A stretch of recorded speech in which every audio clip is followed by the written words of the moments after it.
And I need all of you to stop what you're doing and listen. Come on, everybody. Here we go. It's 106 miles to Chicago. We got a full tank of gas, half a pack of cigarettes. It's dark, and we're wearing sunglasses. Hit it. Oh, boys! I'm back! Hello, everyone, and welcome to the Film Box Podcast. The awards are here. The Oscars have come and gone, and this is the post show from the Film Box. I'm your host, Aaron Souza. I'm joined today by my lovely co-hosts of this wonderful show, Connor Jameson, Sam Majewski. How are you guys doing? Exhausted. Yeah. It was a long night. Yeah. Not for Sam, because he's 2 hours behind us. Yes, it was a nice little 8 o'clock. Well, okay, so we have to talk about this. Right off the bat. I feel bad. I'm sorry about everybody who was watching on Hulu. Yes. All right. I guess let's just get it out of the way right now, because I was watching the show on YouTube TV on ABC. And all of a sudden, they do Best Actress, and I get a text saying, well, I can't watch it anymore. And it's just Sam's POV of Hulu saying, thanks, your live event has ended. Thanks for watching. I was watching with my girlfriend, Erin, and like I got my iPad, I'm taking notes down. And like I was so locked in because this is like one of the big awards that like it could have gone any which way. And they're like, oh, and here to announce, just dead silent. I was like, what happened? And I look up and it's gone. And I'm like, are you fucking kidding me right now? That's hilarious. So I immediately went on TikTok and I was like, okay, everyone else is having the same issues. So I ended up just watching listening. It was like at the radio. I had to listen to it because you can't show it on TikTok. Yeah. Oh, man. But yeah. What a mess. Somebody at Hulu is getting fired. Yeah, that's not good. It's like when Netflix tried to have like the Jake Paul fight and like nobody could watch it. I don't understand why people aren't learning their lessons. Streamers obviously don't understand how live broadcasts work and can't handle it in some way or the other. We need to just go back to like actually having cable. Yeah. Doing it. I mean, streamers are more expensive anyway than cable at this point, so you know. I think the problem was too, it wasn't like a Netflix thing where there's just too many people watching that their servers just couldn't handle it.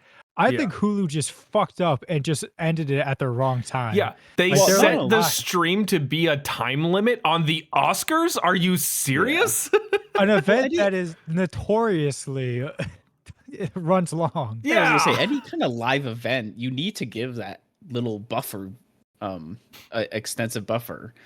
Yes, just because you never know how long is this gonna go, you know? No, but God forbid, American Idol starts a little late. Stupid. Anyways, for those of you that were watching on ABC, you did see it. And if you didn't already guess, this episode is about the Oscars. So we're going to be talking about that. I looking at myself now in the camera and realizing just how orange I look, which is pretty sweet. Although on the feed, I look good on the feed, but on Discord, I look orange, which is a little weird. You look so mad. I know. My face is like beet red for whatever reason on Discord. Too much spice. So pale. Yeah. Too much of that Iraqi sun. Yeah, apparently. Too much spice. But on Streamlabs, on the video feed, I look fine. So, you know, we're going to roll with that. But we're opening the box and looking inside, and today we're talking about the Oscars. But before we do that, we got to talk about what we've been watching lately. It's been a little bit, so I'm assuming there's a lot. We'll kick it off with the man himself, Sam. What have you been watching lately? I didn't watch as much as I hoped to with our break, but I did watch 5 movies. I did a little double feature with Jared Butler, so I watched Greenland and Geostorm, both like kind of like natural disaster movies that he stars in. Then I knocked another one off of my Oscar list, Wallace and Gromit, Vengeance Most Foul. And I Nice. need to watch more of Wallace. This is the only one and only Wallace and Gromit movie I've ever seen.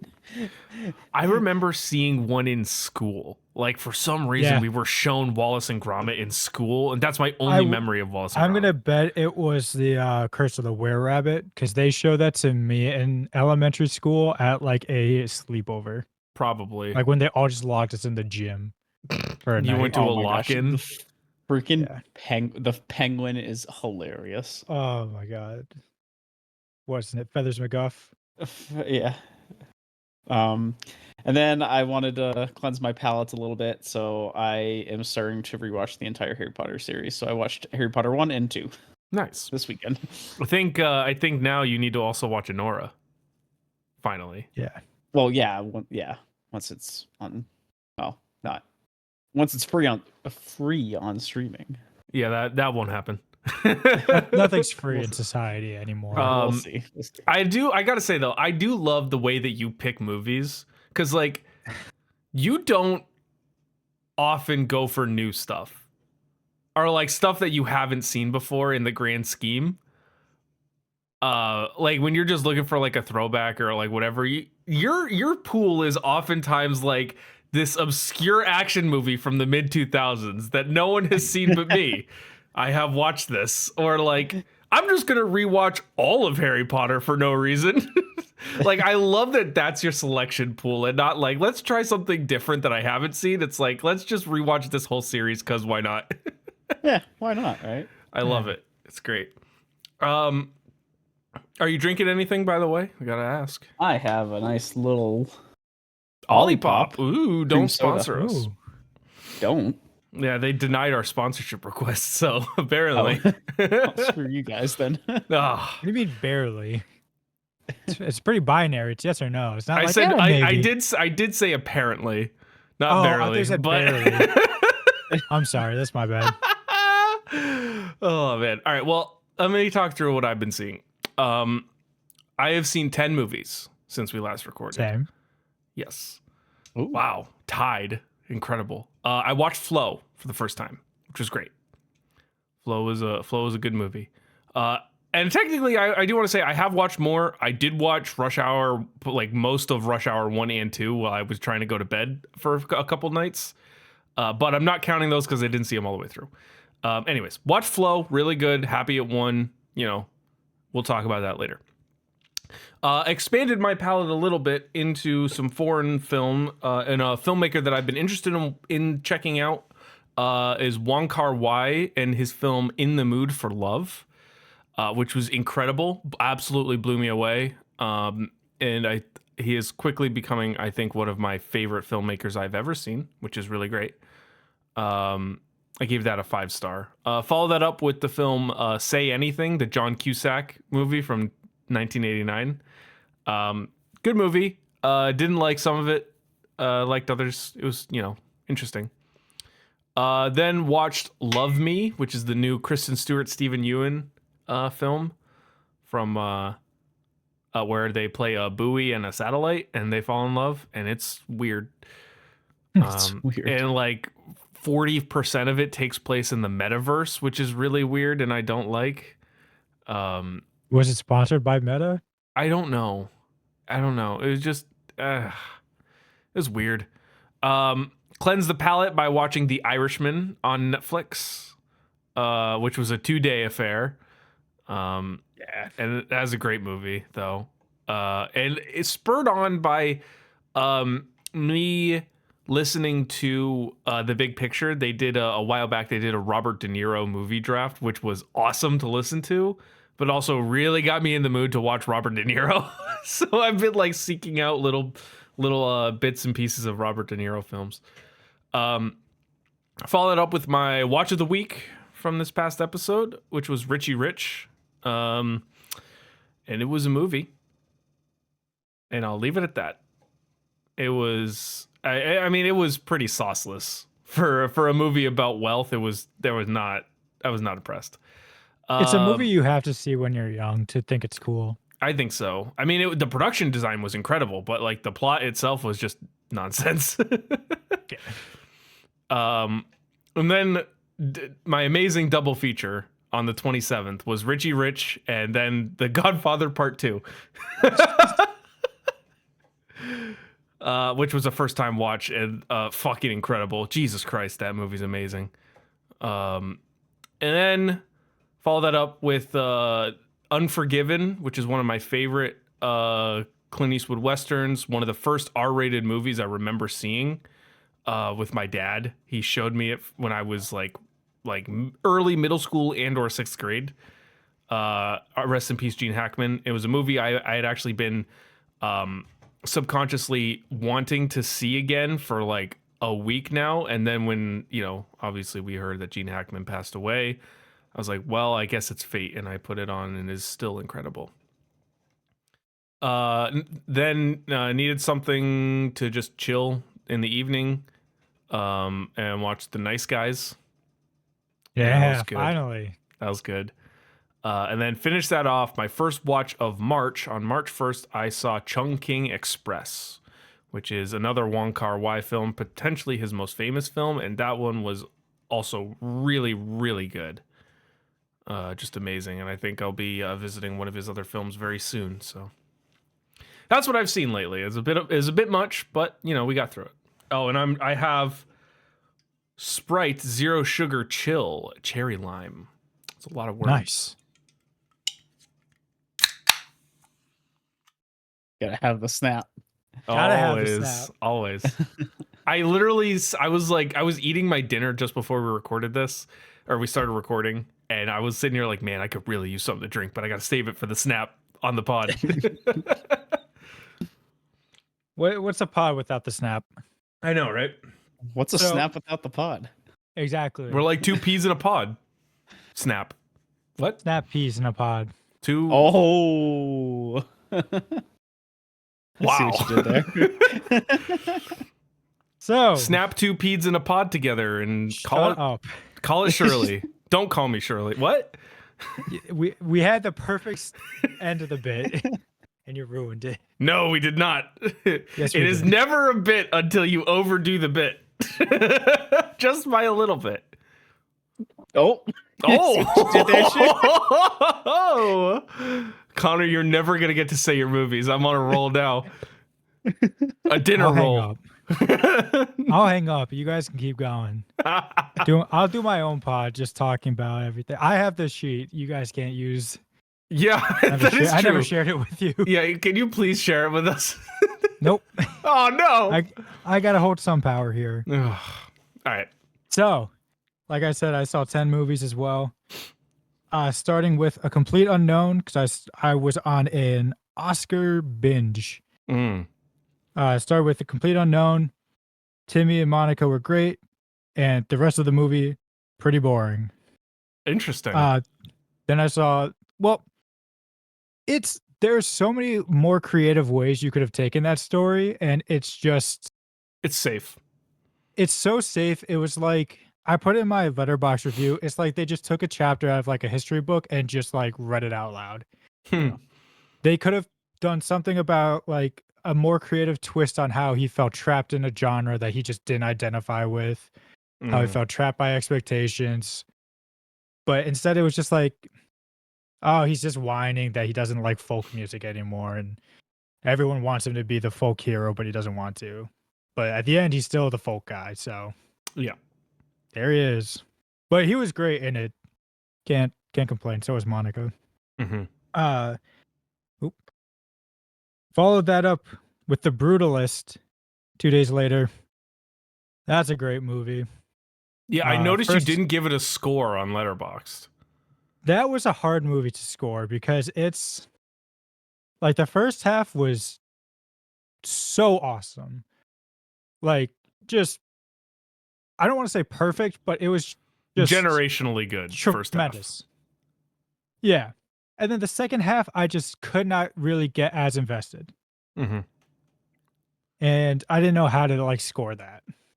I can agree with that. I mean, I really felt the same way. I remember I messaged, I don't know if I messaged you guys, but I know when I went with Noah to go see it, like the intermission hit and I looked at him, I was like, I might be watching the greatest movie I've ever seen.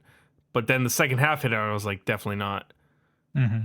Because like that first half just really hits you like a brick. It's so good, but then it just kind of like if they had ended it at the first half, it would have been great. Yeah, like obviously there's still a lot of ideas, but I feel like there's just too much happening and not enough devotion to any one thing to make it feel That's fair. succinct. But then I did a double feature with The Brutalist and I'm Still Here. That movie was incredible. I know I was saying how Fernanda Torres gave one of the best performances of the year, sight unseen. After seeing it, yeah, she did. That was great. Then we went downhill. I watched The Wolfman from this year. Oof.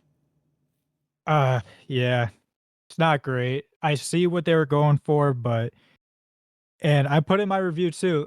I could forgive everything if you just make him a fucking werewolf. Just I don't get this. The half-ass design just looked dumb. But after that, we got back on the horse because I did a quad feature that day. Whoa, Working from home. Jesus.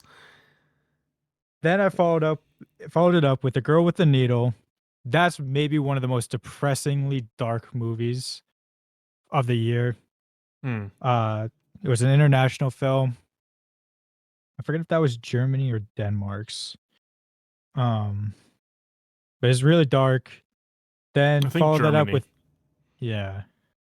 Then I followed that up with Memoir of a Snail, thinking I could lighten the mood, but then I remembered how you told Jasmine that you cried a lot during that. And yeah, Did you cry? I didn't cry, but Really? it's a very mature movie how it presents its themes, and I I'll was tell you not what, man. expecting it. That ending with, you know, the brother and the judge and all of that, like when it all came back, I was like literally in tears, like sobbing. I don't know why, but it was just the whole movement of this story. It just it got me. It got me hard. The two moments that almost got me were when, sorry to spoil. Spoilers. Oh, I'm gonna not listen because I want to watch it. Yeah, take Okay. that. I'll give you 2 thumbs up when you're good. Is when her brother is dead and she finds out. Yes. And like the story of that, of how he was killed, that was devastating. And then when it's revealed that she's talking to like the corpse of the snail that she's had this entire time, I was like, oh, It man. just breaks you. It I really love did. that. It just hurt. It hurt so much. Yeah, I was watching it with was- Em in the room too. We were in the office here and we were watching it, and she looked over to me. I was like, and she's like, "Are you crying?" I was like, "Yeah." It was so bad, man. It was very good. Look, I'm not one to. Oh, Sam, you're good. Yeah. I'm not Hello, one. friends. I am back. Yes, I'm not one to be like overly masculine. Like, no, I refuse I'm to not cry a crying. movie. If a movie gets me, man, I'm okay with it. I'll cry. It's See, great. that was me at the end of Flow. Like when Oh yeah, it's like when the that whale thing, and then like they all just like walked together, sat down in front of that puddle, and just like looked at Yep. their reflections. Like after Yep. that, I was just like, I feel like for someone especially who works with animals, that must hit a little bit Oh, yeah. deeper. yeah. Speaking of cats, Yeah, Cat. just licking. But so to take away those emotions, then I watched Gladiator 2. I haven't seen Gladiator 1 yet, but Wait, yeah. huh? You watch Gladiator 2 not having Yeah, What? it's one of those movies that I truly just haven't gotten around to seeing, and this was the 4th movie of the day, and I was like, I want to see the movie. Like I love Paul Mescal, I love Pedro Pascal. Yeah. I just gotta. Yep. It's good. He's got sharks. You really need to see the first one to kind of put things into context. yeah. And also Yeah, watch a better movie. No, I know. But that wrapped that up, and then my first watch of March was The Apprentice. Um, in light of everything that has happened, not just with the real world, but even with the director of that movie, felt very icky watching it. But Mm. That's Sebastian why, Stan and Jeremy Strong are good. And I'll yeah, leave it at that. it is the only movie that I have reviewed for our website and not given it a score at the end because it's such a hard film to score in that there's so much external that relates to it. And like you can't accurately give something Mhm. of a truly indicative score of the film because it hinges on so much real world impact, and especially over the last 2 months. Yeah. Uh, but yeah, so watch that. That was kind of it. I didn't have time to find the rest of the Oscars movies, so Which I ones will did try to. you miss? You were I real know close. I think I was like 5 off besides like the documentaries and short films. I know I didn't watch Better Man, which I need to watch. Great. Uh, Seed of a Sacred Fig, Mm-hmm. and then 6 AAA and the Elton John one. So I actually was 4 away. Nah, So don't worry close. about I mean, those. I could listen to the song. I Yeah. actually did listen to the song. So technically I got what I needed. Yeah, exactly. There's no reason to watch the Elton John Well, documentary. the song didn't get what it needed at the Oscars. Oh, Yeah, we'll talk God. about that. We'll talk about that. But anyway, then today I was like trying to find like a good movie to watch at work, and nothing was really hidden. So in the theme of the Oscars, I went back to last year's staff class, and I was like, let me find some of the movies that couldn't cut it. So I watched All of Us Strangers, devastating, Yeah. and then The Iron Claw. Yeah, you were If definitely I in had some a sort of soul, mood. yeah, if I had a soul left after All of Us Strangers, it's gone now. In the span of like 4 days, you watched Memoir of a Snail, The Girl with the Needle, All of Us Strangers in the Eye. Are you okay? No. Are you good, Luckily, man? luckily, I have a Dr. Pepper cream soda Oh, there you to go. fill all those cracks and wounds. It's empty, but you know. No, because it's in this cup now. Oh, there you go. All right, well, we've talked on long enough about what we've been watching. Let's talk about the Oscars. And boys, I got a little special transition for us. Just like Adrian Brody, I'm going to talk over the music and tell him to stop. I've been here before. Turn that off. All right, let's talk about the Oscars. So I guess overall, quick hits, big thoughts. What did you guys? Sam, I know you didn't get to catch a ton of the actual ceremony, but what did you think of the ceremony as much as you saw? I do like Conan better than Jimmy Kimmel. Yes. First things first. Conan's opening monologue was pretty solid. It felt very awards showy. Mm-hmm. Even the opening bit of him crawling out of Demi Moore was great. That sounds awful, but It it's sounds awful okay. out of context, but when you got to see it to believe it. No, it was that was really cool. I knew we were in for a good time, and I saw someone. I think it might have been Sean Fennessy when I was listening to their recap of like Conan's a movie guy, like he likes movies, and you can tell by the way that they were doing it, that he likes movies. Like a guy like Jimmy Kimmel was not really a movie guy, so he would have never done a bit with the substance where he crawled out of the back of Demi Moore, or all of that kind of stuff. So I was glad to see that. My favorite moment of the night came within the first monologue of when Conan made the joke about Carla Sofia Gascon. Yeah, he said Anora broke the record for having the most F bombs with like 467, breaking her publicists after seeing her tweets. Yes. And the camera just cuts right to her. It was so good. It's so good. It is very funny. And also I really loved the opener of Cynthia Erivo and Ariana Grande doing the duet. That was really fun. I enjoyed that a lot. and they have great stage presence. Yeah, me and Aaron were watching at her house, and like we kind of just were doing our own thing, waiting for it, and then as soon as they started singing, we were locked in. Locked in. All right. Let's. I guess what else did we like about the whole event? Let's just go like what we liked, and then we'll talk about what we didn't like. I thought that it moved well, even though it went long, and there were some bits that I was kind of meh on. I felt like the pace moved pretty fairly decently. Like I didn't feel like I was trudging through a bunch of awards I didn't care about for an hour and a half. So I like that. Yeah, I mean, I feel like it was a smaller pool of movies, but I always am a big fan of when the awards are spread out. Mhm. When it's not just like one movie wins like 10. Like I Mhm. like when a lot of movies get a spotlight. Yeah.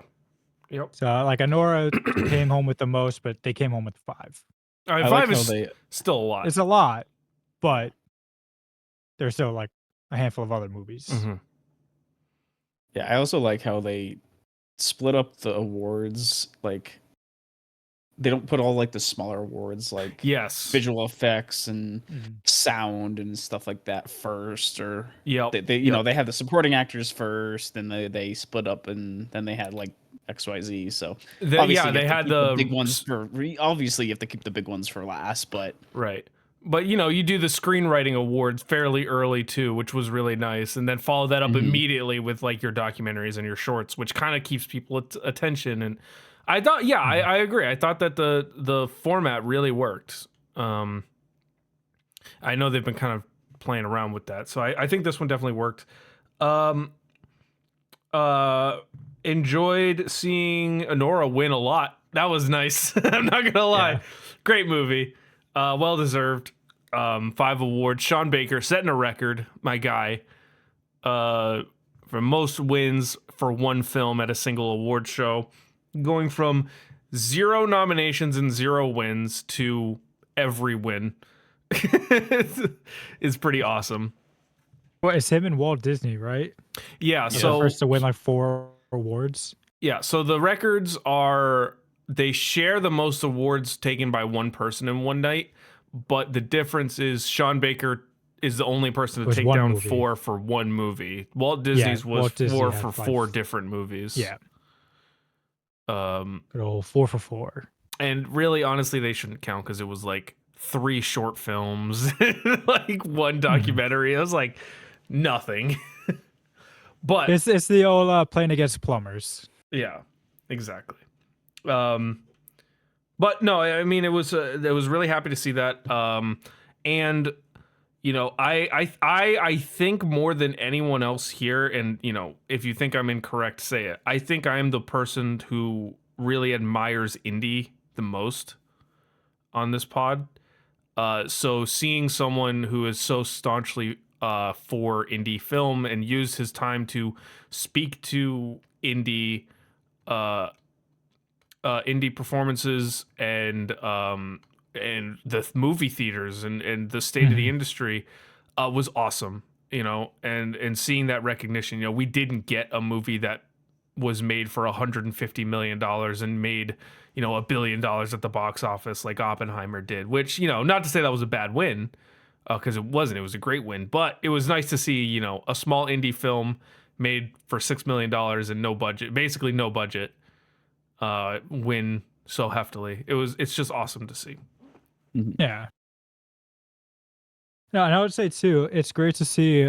I know it's been like the trend recently, but a lot of more international films have kind of risen up onto this main stage. Like, Yes. obviously, Flow takes the animated feature, and I believe this is now the second or third year in a row where a Disney film hasn't won Mhm. Best Animated Feature. But again, it's kind of like on the same point as Anora. Flow was a very micro budget movie. They made it in like Blender Yes. from Latvia, the first award for Latvia. Very cool. And it's awesome. Yeah. Well, I mean, if you look at the past 3 Disney movies that were nominated, Yeah, they don't really have a case. It's not like they were getting shut out. Yeah. They shut themselves out. Well, what kind of boggled my mind was like we did the bracket on the ESPN, and when I was making my choices, I'm like, oh, animated feature. I was going between Flow and Wild Robot, right? And Like I most looked, of us. and it was like 70-something% chose Inside Out 2. Oh yeah. And I'm like, The percentages on those things is people literally going, it's like, I like this movie, I like this movie, I like this movie, I like this. Yeah. Wicked, 100% for Best Picture. That's the thing Yeah. too. It's kind of like with betting odds. Half of it is like, yeah, here's the people trying to like protect their money, but here's the other half of it is just people dumping their money into Nonsense. whatever they want. Yeah. So it's like it's Disney, it's Pixar. Like they'll probably win. Yeah, right. Like I don't even have to see the movies; it will probably win. I mean, and Inside Out 2 also made $1.6 billion at the box office. So it's like, Yeah. my family saw that. It was really good. That's Best Animated. Inside Out. That I remember that one. I don't know they made a second one, but yeah, that'll win. I just got to say, too, on that point, I saw a Reddit post this morning that really just drove me insane. Let me just see if I can pull it up. It was on the subreddit Unpopular Opinion. And it's, let me see. Must have good taste in there. It said the Oscars won't exist in 20 years. That was the headline. And this person says, every year they are a little less relevant to what people actually like. They had 46 million viewers in 2000, down to 19 and a half this year, despite the US having 50 million more people in it. Who cares? It's a different time. Yeah. And that number is only a slight increase over the last few years because people are hoping for another train wreck Will Smith moment. Disagree. No. What really gets me is that's not even the good part. The good part is right here. This year, a knockoff version of Pretty Woman won Best Picture that only a few people saw. I'm not saying most popular movie, in quotes, should win. Otherwise, Shrek would have 5 wins. Not sure where that comes from. I don't know. I don't think so. But I think a movie being somewhat popular is a good indicator to its value to society. And it follows that up with Deadpool and Wolverine has an audience score of 94 and made $1 bajillion. Everyone liked it for the most part. The Oscars are a reflection of a small group of elitist snobs that no one agrees with.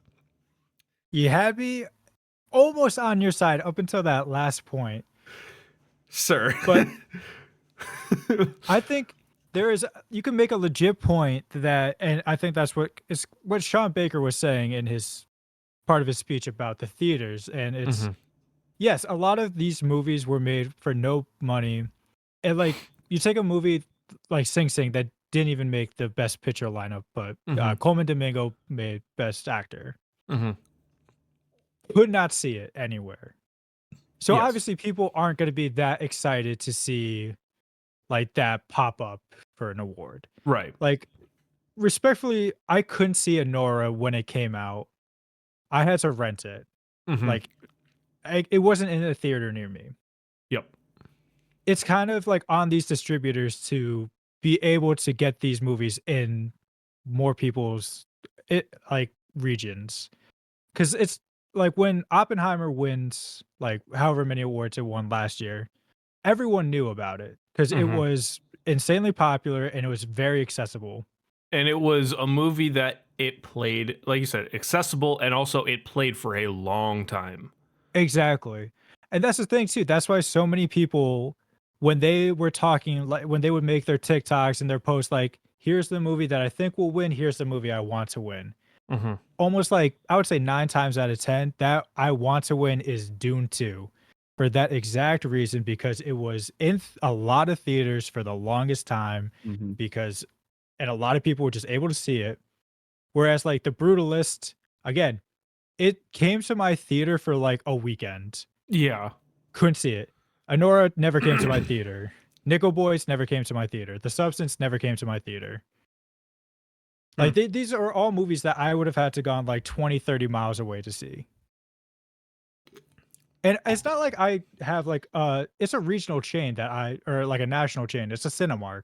It should have those movies. It should. It doesn't. That's it didn't weird. get that. Yeah. But like it did get Deadpool and Wolverine for like 6 months though. Yeah, and who gives a flying ball sack about that movie? But I don't know. I just thought it was really funny reading through the comments and people being like, "I don't think you've seen either Pretty Woman or Anora because that's not what they're nothing alike. They just both have sex workers. That's it. That's the only prominent role. Yeah. That's the only similarity. But like, I don't know. It also, again, and I know we've talked about this. It speaks to the movie going public, which I think we get away from a little bit as people who really love film, of like, you know, these people like that, they go and see maybe 4 movies a year and one of them's going to be Deadpool and Wolverine. So of course they think that's going to be, you know, the highlight of cinema. You know, I talked to even some of our friends and, you know, they don't watch a ton of movies, but they love to go see every single Marvel film that comes out because that's what they think is movies. And I don't know, we just need to get back to a time where like you said, movies are more accessible, they're in theaters for longer, and there's a real reason to want to go to see movies because, like, streaming is great for seeing stuff, but you get paralyzed by choice, and you end up just putting on your quote-unquote greatest hits because, you know, whatever. You're not going to feel like you wasted time. Yeah. Like, seeing something you've seen before. Right. And, like, when given the choice, realistically, I think any of us would rather go and watch Avengers Infinity War versus small indie film that I may or may not like, that I know nothing about and have never heard of, because you know it, you're familiar with it, especially if you're just if you're not actively looking for something new, if you're looking for just something to put on just cuz. So I don't know, I think things need to change, but that's, you know, neither here nor there. Let's move on. Another big winner, everyone, for getting to see Emilia Perez fucking take a hot dump on Oscars night. Oh yeah. I was gonna say, biggest winner, America. Yes. Human race. It's like the Super Bowl this year. Literally. Because, you know, we won because we could finally stop talking about it. Ugh. Well, I mean, we're talking about it on this episode, so This is the last episode that I'm talking about Emilia post-mortem. Perez. yes. This is the obituary. Like, it's dead. It's in the grave. We're saying our final thoughts. It's over. It can't hurt us anymore. Unless Carlos Sofia Gascon tweets another thing. I was gonna say that exact same thing. If they don't like just nuke her account. Yeah. No, that trash movie's in the dumpster. It won only 2 things. It won Best Supporting Actress for Zoe Saldana, which, again, I think is fairly deserving. I still think it should have gone to Ariana Grande, personally, but, you know, it was the least offensive thing about that film. And then, do we want to just go over, like, things we didn't like now? Might as well. Okay, let's talk about things we didn't like, because, man, I love that they brought out Mick Jagger for Best Original Song. That shit was cool. The fact that he gave it to El Mal was not cool. Yeah. Dude, should have given it to Elton John. No, it's so funny because I saw that this is Diane Warren's 16th loss. Yikes. And That it's poor like, woman. respectfully, like, this was the year.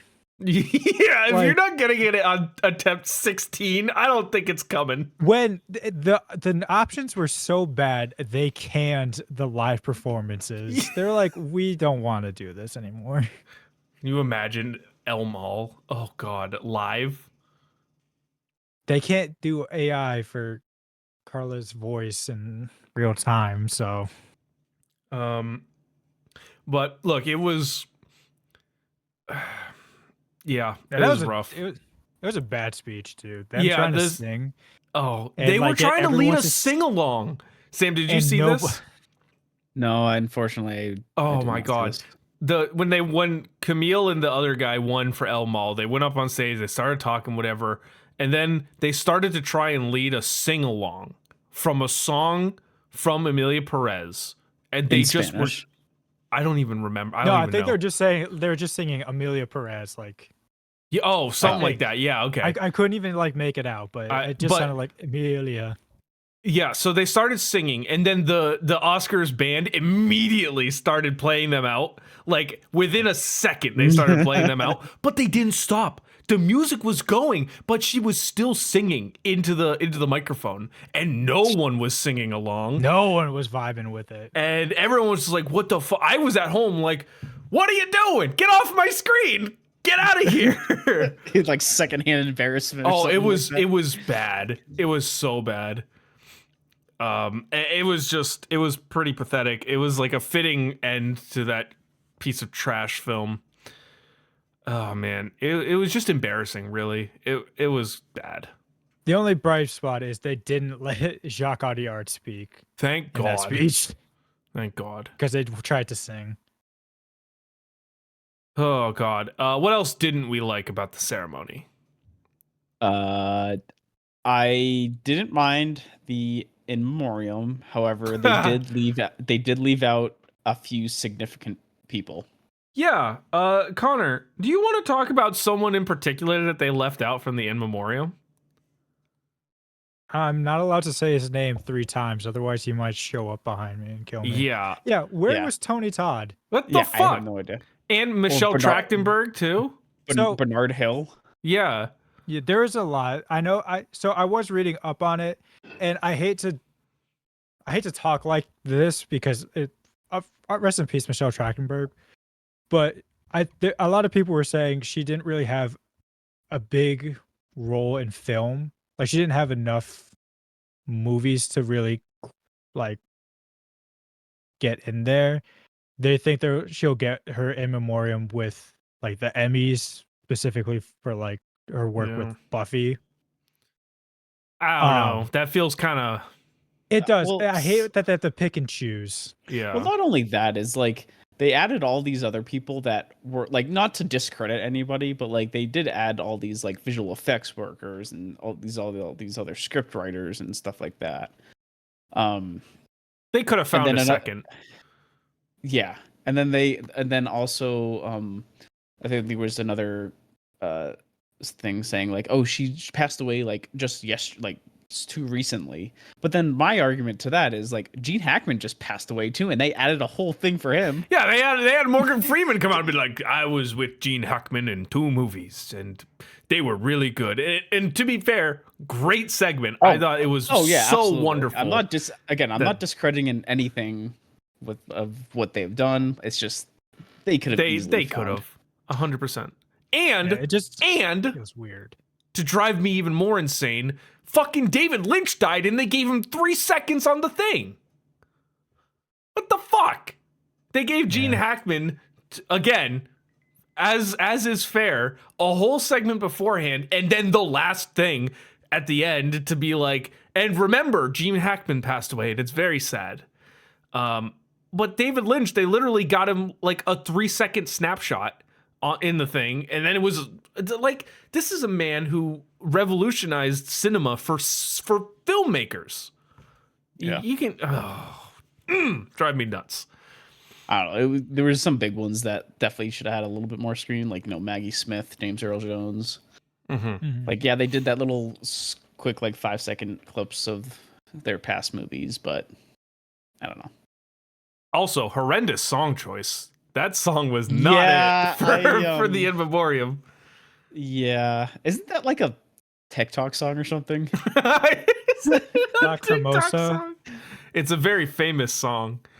Yeah, but I can only think of it as like Lord Knows by Meek Mill. It's like sample. Oh there. God. I was just waiting for him to come on. Like they played the wrong track by accident and just be incredibly man. disrespectful. Yeah, that was a tough segment. Another bad beat. Whatever the fuck that James Bond tribute was, that was weird. It's weird, but man, Margaret Qualley is gonna make an amazing Bond girl in the next movie. Yeah, apparently she's like, hey, next Bond girl. It's got to be at this point. Oh, there's no other reason that they would put her like front and center. And I can understand wanting to do it. You know, it's sort of like a faux in memoriam of James Bond with Barbara Broccoli and the other guy. Here lies the creative integrity of James Bond. But like, if you're gonna do that and you're gonna sing these songs, why the fuck did you not get the original singers to do the songs? I mean, minus Diamonds Are Forever or whatever. I don't know who did that. But they might not. Hold on. I mean, you could Diamonds have had are. Billy. You could have had Adele. If Or you maybe they're had busy. gotten Paul McCartney and you had gotten Adele, it's a much better segment. Diamonds Are Forever. Shirley Bassey. Is she alive? She is still alive. She's 88. So you could have gotten 88-year-old Shirley Bassey to come back and do Diamonds Are Forever. I might be pushing it. You could have gotten Paul McCartney to do Live and Let Die, which would have been fucking phenomenal. That would have brought the house down. Mhm. And then you could have gotten Adele to do Skyfall, which is probably the best Bond theme song that we've gotten in the past 20 years. But instead you got, Doja Cat was all over the place, and that one was bad. Lisa from Blackpink, I don't know anything about her music, but like, it was not Paul McCartney. I'll tell you that much. And then the last lady, Rhea, I think it was. She was Ray. terrible. Terrible. It was just bad. All around. It was bad. Yeah. So. It was just kind of weird. I Yeah, was driving home, so I didn't really watch that part, but Yeah, it was that's weird. something I'm seeking It out. just it didn't match. It was like, why are we doing this now? Like, we could have used this time for better stuff. And then well, all right, I'll ask you guys, is there anything else that you want to bring up? I can't remember which award this was. I think it was the Dune one for either visual effects or sound. There was the four guys. They all talked, and then that last guy, he was about to go talk, and then the music just Yeah, cut they him just off. cut him off. Oh, that was so I'm like, sad. I'm like, oh, I feel so bad for him. That was I his think that was first the one- Oscar. Yeah. Yeah. I think that was the one where Miley Cyrus, they caught her being like, oh, fuck off, music. Oh Yep. yeah. Yeah. That was sad. Man, the monkeys just can't win. No, Like, I apparently get it. not. But And then I think my biggest bad beat, or one of my biggest bad beats of the night, Adrian Brody's acceptance speech. yeah, I mean, you want to just. That was just. Weird. It was weird. It was very self indulgent. The longest ever, apparently. Yeah, it just kept going. And it's not even like it was like the words were like he would just kept talking and talking and talking and rambling. It's not like Kieran Culkin's speech where he was Right. like telling a story and it was like a funny story. And it was like very like He cute just and kept on charming. rambling.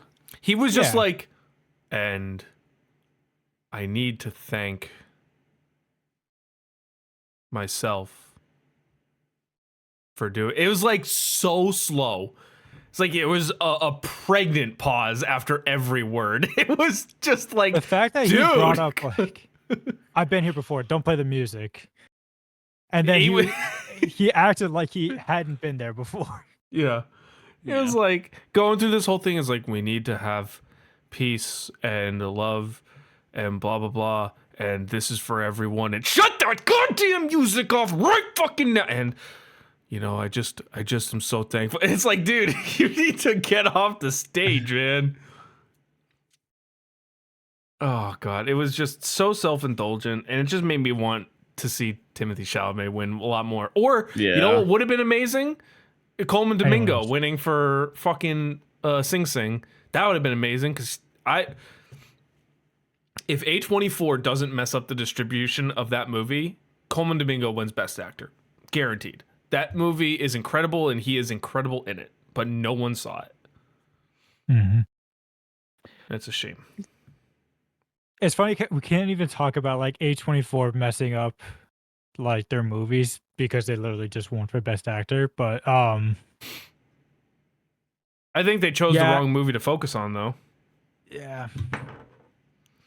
I mean, I would have been happy with literally anyone in this. Like, but what pisses me off is like when the anonymous ballots were coming out and multiple people were saying, I can't vote for Ray Fiennes because he's won an Oscar before. Therefore, I'm going to vote for Adrian Brody. Like, Stupid. Or it's like, or a lot of them were coming back as like, oh, I know I have to vote on the Oscars, but I haven't seen half of these movies. I Yeah. didn't sit through Dune. Where's Yeah. Like, Wicked and cinematography? I'm not gonna vote for Dune because I didn't like the first one, so I wasn't gonna watch the second one. I can still vote. Yeah, there should be like a selection process, a more or like a vetting process, I guess, for the Academy. Like if you haven't, like you have to answer questions like, have you seen these movies? You have to answer questions about the movies. Yeah, it's like a Like I take a quiz on each movie. You have It's to- like, did you have to yes. be watch this interviewed by movie? Kirsten Dunst, Yeah. and she's have the to take a- prime. Honestly, though, a Academy. 50 question quiz about the nominees from that year, wouldn't be too bad. Honestly, No, but I think too, you pair that with like they look at your track record, and if they see like, I don't care how accomplished you are, you have consistently watched half the movies. Mm-hmm. We're not going to give you a vote. Yeah, right. If you're just going to like watch half the movies, you're going to vote for your friends. Like you're making a mockery of this. Mhm. Yeah. All right. But anyways, all right. I guess we've kind of already talked like roundabout about a bunch of stuff. Do you want to run down just kind of some of the other winners for the evening? Sure. Do you want me to pull up the sheet? Yeah. Just pull up if you just want to read them off, honestly, and we can talk about them instead of pulling it up on the stream. I pulled it up already. Too late. Oh, well, I gotta switch to the share screen now. Here we Sorry. go. All right, there we go. Oh, Just that say- didn't take that long, Aaron. It's not like we had a stall. Exactly. No, Don't cry I about literally it. just had to click a button. Is there anything that we sticks out? Well, I guess, I mean, obviously we talked about Anora winning Best Picture and all of its other stuff. I was super happy to see. The one thing we haven't talked about yet, Best Actress. Yes. Mikey Madison pulls out the win over Demi Moore, which was a shocking win. Probably one of the only surprises of the night, besides maybe like Flo. Yeah, like Yeah. true above the line surprises. Yeah. I mean, it's tough, right? Because I am of the opinion, and I know Connor, you've also seen both movies.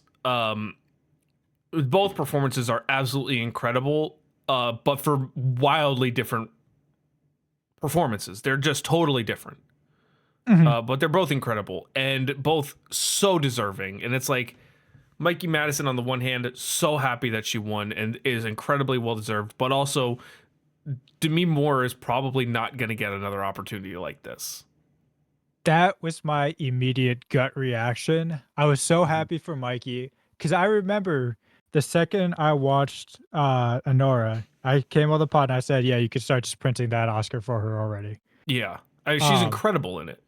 Yeah. But my gut was just sank. I was like, I don't know if Demi's going to have another shot. I'm praying that someone gets her a good script and she will. But like she had a phenomenal speech for Golden Globes. She's had great speeches like this entire process. But once like Anora started like winning Really a lot winning. of these like more technical awards, like with the Directors Guild, Writers Guild, Producers Guild, started winning a lot of ensemble awards too. Mm-hmm. I think it started just the momentum just really shifted. Yeah, no, it's tough. But not to say that it's not deserving. Like you said, you know, Mikey Madison's performance is incredible and very, very well deserving. And it was nice to see them honor a very, very young nominee. I know that Yeah, you know she's second youngest now. yeah, in the actress category, I know they're more like they lean a bit younger, but still, it was good to see that. Hmm. Doesn't that make Like, us feel great? She's 25, and she's what an younger than incredibly. me. I was gonna say she's an incredibly accomplished actress now, and we are just three guys with a podcast. Apparently, I got to get to work. I got to get Yeah, working on my audition tapes. gotta do something, man. But for us, we're good because they guys don't peak until like 50 for them. Yeah, right. We still have a lot. I have like 20 years before I reach my peak. Before you are the apple of their eye. Yeah, not even joking either. Because like, when did Leo win his award for Revenant? He was like 45.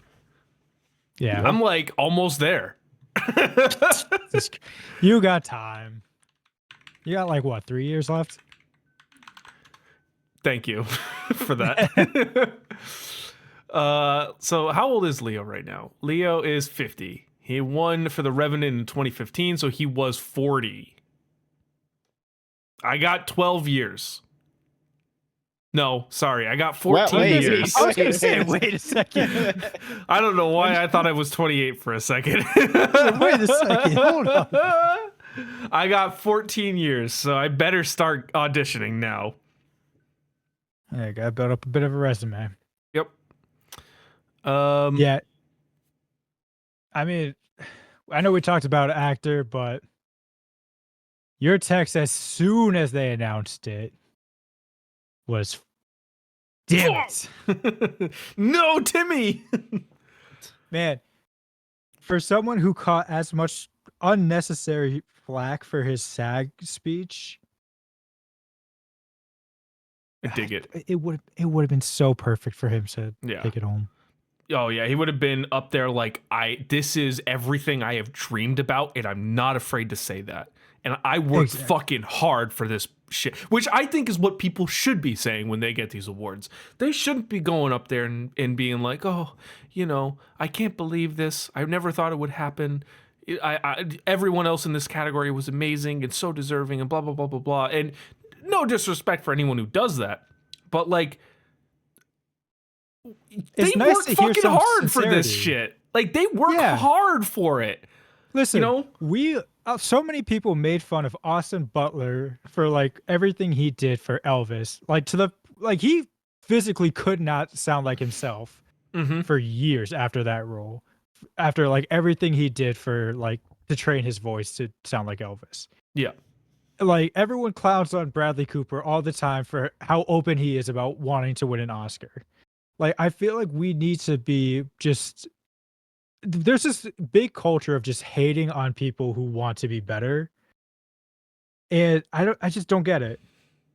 It would be like if the Red Sox win the World Series this year, and then they're like, how do you feel? You just won the World Series, and then like they're like, oh well, you know, I never thought I'd be here, and you know, all of the other teams we played in the playoffs, they were so deserving, and oh my god, no, they'd be like, fuck yeah, we just won the World Series, we earned that shit.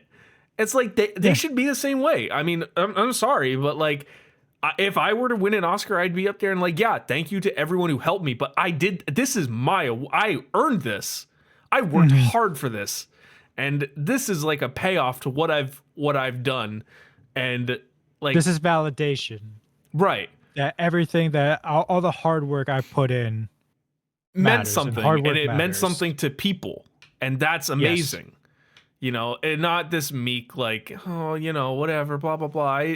I'm not deserving of it. It's like, no, you are deserving. Everyone who wins, for the most part, is deserving. But, like, to be fair, like, you look at even this year, all of those performances, like, any one of those guys worked their asses off to put in a performance that people are going to talk about for a long time. And you know that deserves to be, you know, they should be able to recognize that and not have to do the fake like whatever. The humility of being like, Yes, no, it's a team effort. I am just a cog of the machine. that's why my favorite ever Oscar speech is Joe Pesci for when he won for Goodfellas, This is the shortest Oscar speech ever. He says, he goes up and he accepts his award. He says, "It's my pleasure, thank you," and walks off stage. It's the greatest Oscar speech in the world. What you need, really, just thank you. Literally, that's all he Or said. Like, no, look it sorry, up. You're welcome. It was 5 words. He said, "It's my pleasure, thank you," and left. Anyways, what else do we want to talk about? Visual effects. How about that one? I'm staring at that one. Dune 2 winning visual effects. Not surprised. Yeah. I mean,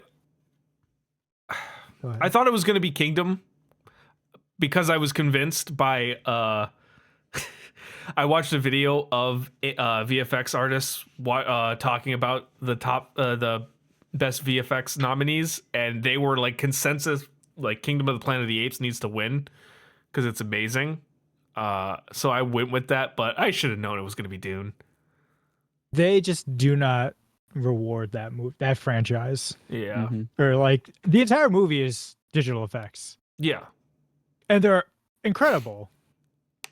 But it's just like it's too good. We can't do that. Yeah. We need you to be we need you to stay hungry. It's no sandworm. It's no sandworms. Yeah, it's no sandworm. Exactly. All right, what else do we got? Obviously, we talked about a little bit supporting actor Kieran Culkin winning. That's not anything. It's good makeup and hairstyling. Makeup and hairstyling.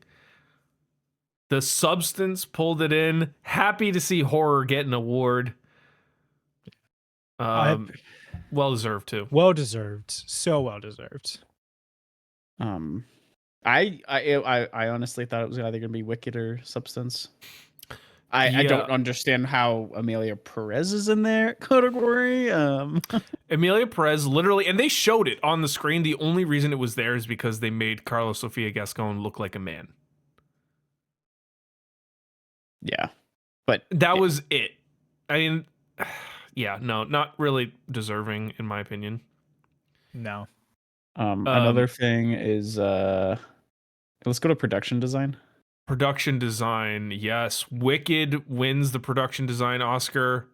Predicted this would happen. Very well deserved. Wicked sets are second to none this year. They are incredible.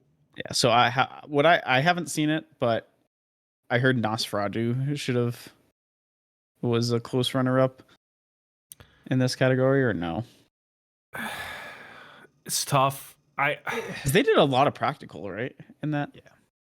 Yeah, they did, but like it's one thing to make a set that's designed to be like a real place. It's another thing entirely to do what they did on Wicked, and that's fully recreate in practicality the land of Oz, all of those locations, all of those set pieces, everything was practical. They planted, it's the same guys that did Interstellar too and planted all that corn. They had another shot where they planted fields of flowers for the opening shot. They really just went above and beyond, and it was I don't know. I don't think there was anyone that was really going to come close to it. Okay. Yeah, I mean it's tough because like Robert Eggers is very, very meticulous with his work. Like he's the type of guy. He's like, if I'm shooting something, it's legit. I refuse to half-ass anything. Like the shots of the Romani actors dancing are Romani like people. They're not just people in makeup. They're legit people of that culture. The castles they found, they built like those, like the rooms and everything. Like it could have won, but like you're saying, I think the scale of Wicked is just it's too much. Yeah, it really was just incredible. This brings me to the one I want to hit on, which is cinematography. This is the one I think Nosferatu should have won. Yeah, I can agree with that. So we had our pick'em, our bracket with the First Picture House group. I came in second place. Shout out Adam. I came in third. Top three. I did really well to start and then went on a real bad losing streak in the middle. Yeah, you finished fourth, tied for fourth with Marcel. That's not bad. Somehow I didn't even remember picking the Brutalist. I could have sworn I picked Nosferatu, but maybe I misclicked. Nosferatu was beautiful to look at, and Yeah. it was not just beautiful, but it was creatively beautiful. Just like the symmetry of certain shots, just the idea of having Nosferatu's hand stretch across the town That was cool. to get to the bedroom. It's just shots like that I feel like could have been rewarded more. But I don't want that to take away from the winner, which was the Brutalist. Yeah, I thought Dune 2 should have won. That's who I picked. Greg Fraser just really was a masterclass in shot design. So Yeah, I wanted Dune 2, but I did think the Brutalist was going to win. So, but I did want Dune. I think what worked in the Brutalist's favor is just how it shot scale of like the architects. Yes. And the fact that they shot in VistaVision, which is really fucking cool. Yeah. It's the first movie in like 50 years to shoot in VistaVision. So I don't know, man. Costume design, gotta touch on it. Wicked, forgive me, what's his name? Paul Tazwell. Paul Tazwell, first black male costume designer to win. Very well deserved. I knew this was coming. Wicked's outfits are really, really great. It really captures the absurdity, the overabundance of Oz, the land of Oz. So really cool. Happy for him. Very, very deserving as well. And the bit that they did was fun. Yeah. Yeah. Having everyone else show up normal and Bo and Yang in the costume. I gotta say, I am so disappointed in the Oscar ceremony and how they approached clips this year. Yes. I don't know what they did the big five for costume design and what was it? It was cinematography and costume design. Yes. Which was really cool, and I liked that a lot. But they didn't do the big five format, which we knew they weren't going to do for Best Actor and Best Actress, and Best Supporting Actor and Supporting Actress. I wonder why. For some unknown Spanish actress's reason. But for the actor and actress, they did clips of the performances. But for actor and supporting actor and actress, they didn't. They just had one person come out and talk about all of the nominees instead of 5 people. And it was like, what are we doing?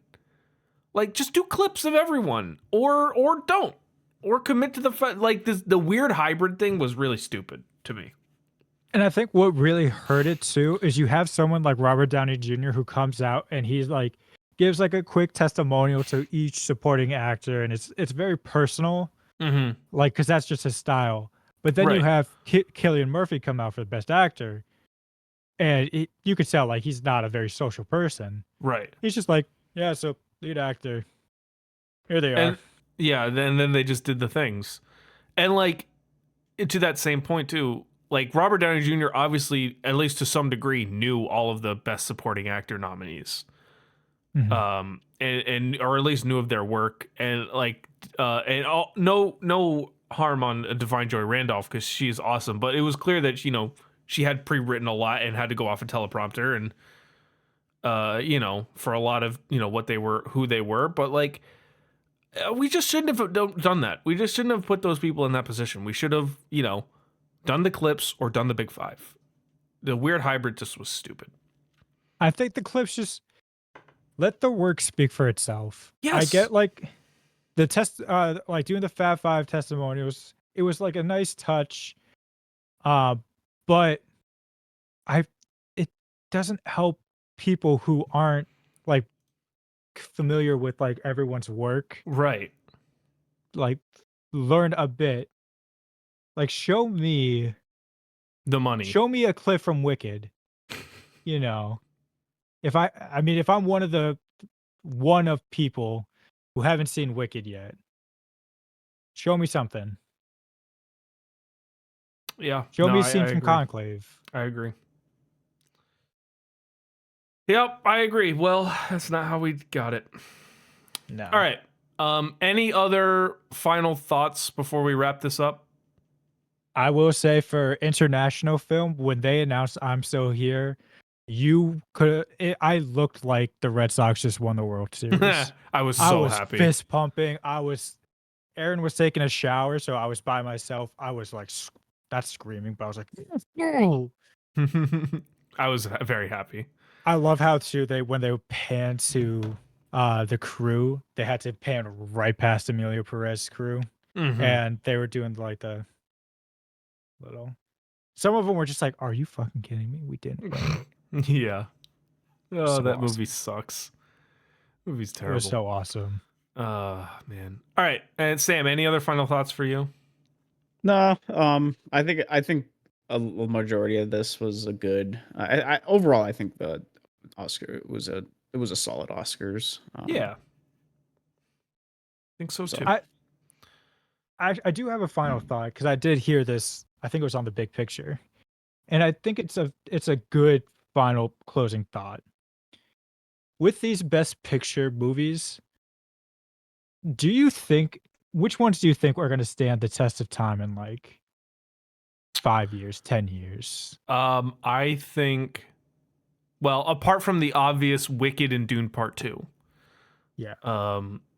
I think Nickel Boys will be an inner circle kind of like a cinephiles type of movie, where like that's something that people point to and say, no, this movie was actually truly great. But really, you won't know about it unless you're really into film.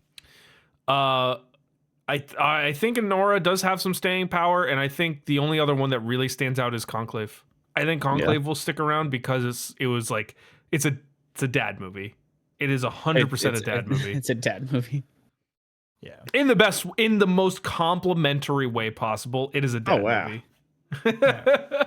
I also think the substance will stick around with the horror community, obviously, but also even in like if you branch out just a bit, just to say like, oh, this is one of the few horror movies that got nominated for Best Picture. Yeah. It will get a bit more recognition that way. Yeah. But I think as far as like actual staying power, yeah, I do think it's going to be. You're looking at a Conclave and probably Anora. Yeah. Yeah, I agree. It's a good one. All right, let's end this. Let's wrap this up. Thank you for listening to our Oscars recap. If you like what you listen to, leave a rating, subscribe, follow us on your favorite podcast platform. Do all of that fun stuff. And it really helps us out. Lets us know we're doing a good job, and helps us keep making the show, which we've been doing for coming up on 3 years, which is crazy. Stupid show. Yeah, the stupid show. You can follow us on socials. Those will be linked in the show notes below. You can also go to our website, firstpicturehouse.com, for new reviews, articles. We got a lot of people write a lot of great stuff, and a lot more coming in the pipeline. So stay tuned for that. And then follow us on Letterboxd. You can stay up to date on what we're watching when we're watching. You don't have to wait for each episode to know what we've been watching. You can stay up to date. Connor watched 10 movies, and I did too. You can stay up to date on what they were. You can see when Connor has no life and has a 4-movie day. You had a 4-movie day, okay? Come on. I was working from home. Yeah, so you can stay up to date with all of that stuff. And thank you for listening. It really means a lot. All right, now before we wrap up, let's get our random movies for the week. So, boys, I will ask each of you. Sam, I'll ask you first. What decade are you looking for? Can I pick genre too? Yes. No? And also, Connor, stop sharing your screen. Can I do 90s sci-fi? 90s sci-fi. I love this. 90s sci-fi. Okay. 90s science fiction. And I will do a new rule. I will allow you a respin if it's a movie you've seen already. Okay. If you want it. Like if you want something Okay. new, I'll allow you to go until you get something new. Okay. All right, ready. Your movie, science fiction from the 90s. Never heard of this. It's called Stray Dog Kerberos Panzer Cops. It's Japanese. I don't know if it's anything. If it's nothing, we can roll again. What is it called? Stray Dogs what? It's called Stray Dog Kerberos Panzer Cops.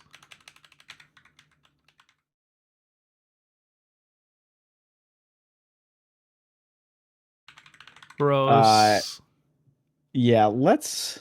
Stray Dog Kerberos Panzer Cops, 1991. Honestly, doesn't look that bad, though, to be honest.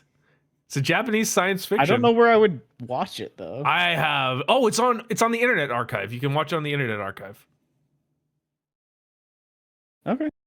Yeah. If sure. you want. You know what? No, I will allow you a fuck respin. it. Respin. All I'm not right, gonna I'll watch that give you a movie. respin. that shit. Are you sure you want the respin? Because your other one was Turbo, a Power Rangers movie. Well, I have to take it. No, you don't. You could go with Stray Dog Kerberos. That might be a better film than Turbo it is. God, okay. Poor independent cinema. It's another loss for independent film. All right, Connor, do you want to go next, or do you think I should go next? I can go next. Can I pick a specific year, or does it have to be like? Yeah, you can do a specific year if you want. So I'm gonna pick 2020 because that's a year like I just have not watched anything.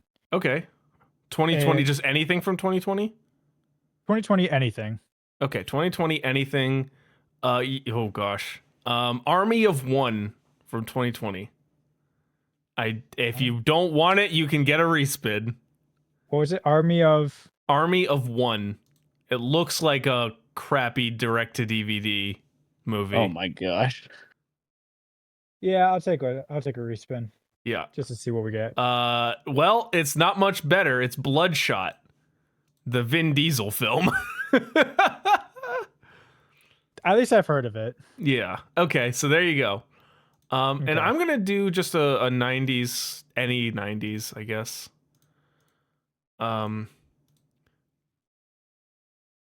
Maybe like a 90s drama. Let's go 90s drama. Oh, nope. Definitely don't want that. I just don't even like the name of this movie. It's called a Chinese torture chamber story. Oh my god! What are we getting today? Oh Lord! All right, that's better. Underground is my second pick. It's a Serbian film. But that Serbian film is a movie in itself that you do not want to experience. Yes. All right. Well, that's gonna do it for this episode. We'll see you next time on the Film Box podcast. Adios. Adios.